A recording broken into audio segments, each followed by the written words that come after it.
So the challenge that we were facing was that we have a product that we know in our heart of hearts is really different, really special, has some very specific advantages. And we were able to talk about those advantages, I think, at a product feature level. But what we really struggled to capture those advantages in a way that was very consumable by our customers. And we had tried a few different approaches. Some worked better than others, but we felt that this was something that was a big opportunity for us in our marketing and for our company growth. And so it was a place that we really wanted to put some focus and get some expert help with.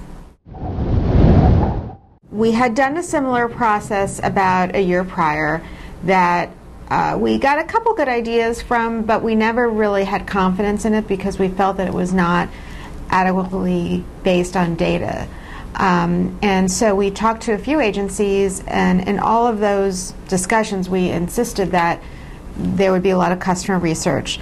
But basically the Zoom proposal or the Zoom process was the only one that had a process that was not, we take the ideas, go away in our black box of a room and come back, like Moses with the tablets.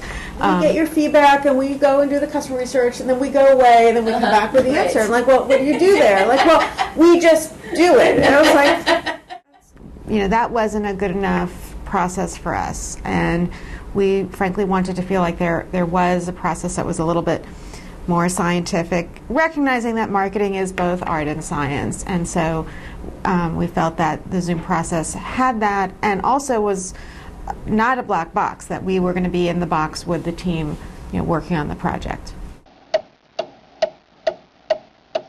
I would definitely recommend Zoom, and the main reason is for the same reason that I chose to work with Zoom, that I believe that you have a repeatable process that is one that's going to lead to a very useful and compelling outcome.